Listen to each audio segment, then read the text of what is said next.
ప్రియమైన దేవుని పిల్లలారా, ప్రభువైన యేసుక్రీస్తు వారి పేరట ప్రతి ఒక్కరికి శుభాభివందనాలు తెలియజేస్తున్నాం.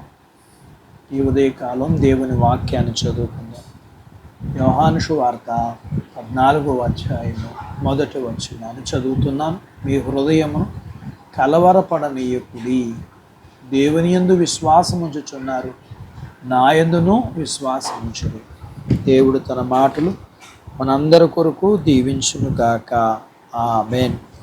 ప్రియమైన దేవుని పిల్లలారా, మానవులకు వెలపటి పోరాటాలు, లోపటి భయాలు, ఇవి దేవుని యందు విశ్వాసం లేకుండా చేస్తాయి.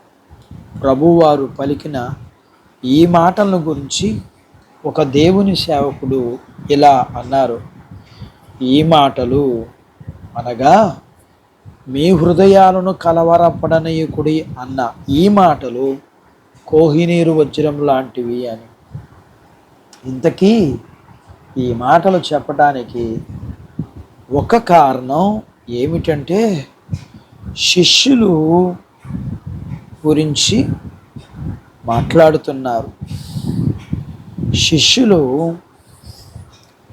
ప్రభువారు సిలువ వేయబడి చనిపోయి ఆయన మరణమును జయించి తిరిగి లేచి పరలోకం వెళతానని చెప్పడం, దానికి ఇవేమీ అర్థం కాకపోయినా, అంతా అర్థం కాకపోయినా ఒకటి మాత్రం అర్థమైంది, ఆయన వారికి దూరం అవుతారు అని. దానికి వారు భయపడుతున్నారు. అప్పుడు ప్రభువారు ఈ మాటలు మాట్లాడారు. మన కలవరాలు, మన భయాలు దేవునికి దూరం చేస్తాయి. కారణం, వీటి వల్ల కృంగిపోయి దేవుని మీద తిరుగుబాటు చేసే ప్రమాదం ఉంది.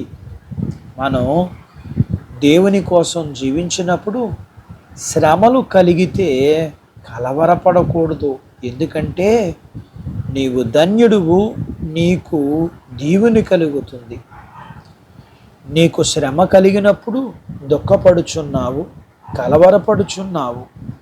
నీ భక్తి నీకు ధైర్యం కలిగించాలి కదా, నీ యథార్థత నీకు నిరీక్షణ కావాలి కదా. అలాగే ఏ వ్యక్తి జీవితంలో పాపం ఉంటుందో ఆ వ్యక్తికి కలవరం ఉంటుంది, తను భయపడతాడు. లేఖనము ఇలా సెలవిస్తుంది, దుష్టులకు నెమ్మది ఉండదు అని. ఆలోచించు ప్రియమైన దేవుని బిడ్డ, నీ కలవరాలు ఏవైనా, నీ కలవరాలకు కారణం నీ తలంపులు కూడా నీ గమనించు. దేవుడు మనల్ని శాశ్వతమైన ప్రేమతో ప్రేమిస్తున్నాడు.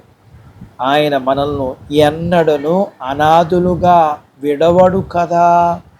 మనల్ని పట్టించుకునేవాడు, మన అవసరాలు పట్టించుకునేవాడు. కీర్తనల గ్రంథం 139వ కీర్తన ప్రకారం మనం కూర్చుండుట, లేచుట, మాట్లాడుట, ఆలోచించుట, మన నడక, మన పడక అన్నీ పట్టించుకునే బాధ్యత కలిగిన వాడు మన దేవుడు. అందుచేత మనము దేనికి భయపడక దేవుని యందు విశ్వాసం ఉంచి ధైర్యంగా ఉందాము. అట్టి బాధ్యత దేవుడు మనకు దయచేయునుగాక. ఆమేన్.